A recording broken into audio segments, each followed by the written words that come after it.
Hello everyone, আসসালামু আলাইকুম। কেমন আছেন সবাই? আজকে আপনাদের মাঝে নিয়ে চলে আসলাম নতুন আরেকটি ভিডিও। আজকে আমরা রান্না করব ভুনা খিচুড়ি এবং গরু মাংস। সেটাই আপনাদের সাথে শেয়ার করব কিভাবে আমি ভুনা খিচুড়ি ও গরু মাংস রান্না করতেছি। তো আমি প্রথমে এখানে চাল আর ডাল মিশিয়ে এটা আগে ভিজিয়ে ধুয়ে রাখবো। তারপরে হলো আমি চুলায় প্যান বসিয়ে দিয়ে সেখানে তেল ঢেলে দিচ্ছি। তেল গরম হয়ে আসলে আমি সেখানে হলো গরম মশলা, দারচিনি, এলাচ, তেজপাতা এগুলোকে একটু ভেজে নিব। ওগুলো হালকা তেলে ভেজে নেব। এগুলো একটু তেলে ছাড়লে ভাজার সময় একটু হালকা গ্রান আসবে। তো গ্রান আসার পর আমি এখানে মিক্স করবো হলো পেঁয়াজ আর অল্প একটু রসুন দিবেন গ্রানের জন্য, দিলে ভালো লাগে। আপনারা যদি রসুনের স্মেল পছন্দ না করেন তাহলে অ্যাভয়েড করতে পারেন, বাট আমার কাছে ভালো লাগে এই জন্য আমি একটু রসুন কুচিও দিয়ে নিয়েছিলাম। এগুলোকে একটু ভাজতে হবে। পেঁয়াজ আর রসুন একটু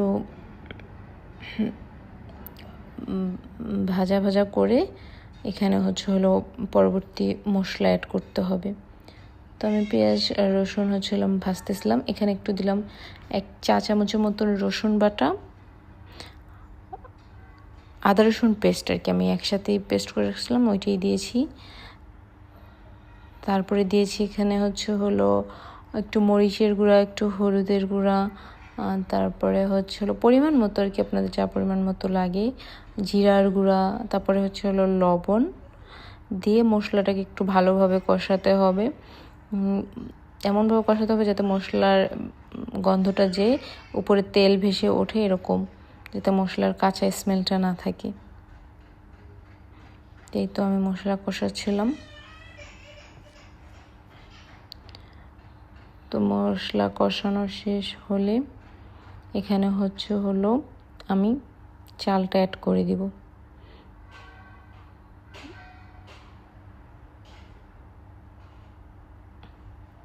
এই যে মশলা একদম কষানো শেষ, একদম সম্পূর্ণ শেষে আমি যেখানে চালটা অ্যাড করে দিলাম। তারপরে আমি এখন চালটা ভাজবো। একদম চালটা সুন্দর করে ভাজতে হবে। দেখবেন যখন চালটা একদম ছেড়ে ছেড়ে দেয়, পাতিলের সাথে একটা শব্দ হয় চালের, তখনই বুঝতে হবে যে এটা ভাজা কমপ্লিট হয়ে গেছে। তখন হলো আপনারা পানি অ্যাড করবেন। আমি ভালো করে যে মশলাটা চালের সাথে মিশাচ্ছিলাম, তারপরে যে ভাজতেছিলাম ভালো করে মিক্স করে।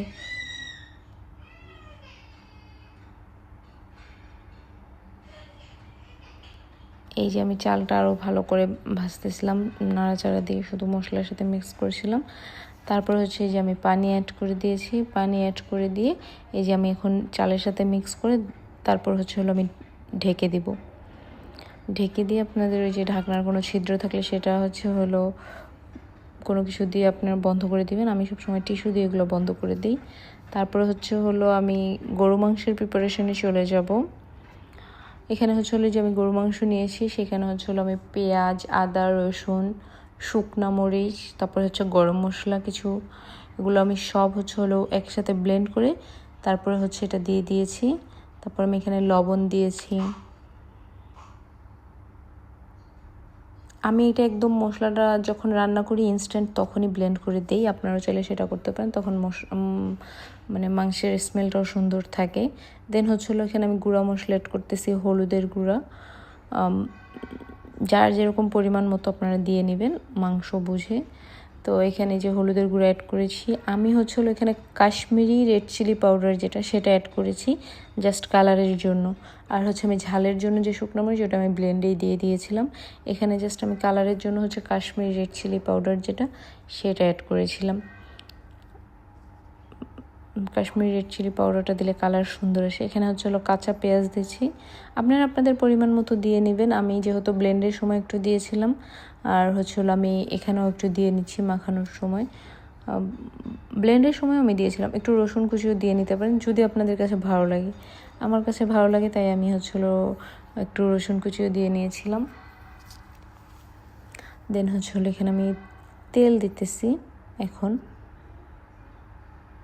তেল আমি এবার রান্না বসানোর সময় দিব, তাই এখানে আমি বেশি তেল দিলাম না, অল্প একটু তেল দিয়ে ম্যারিনেট করার জন্য জাস্ট অল্পখানি একটু তেল দিয়েছি।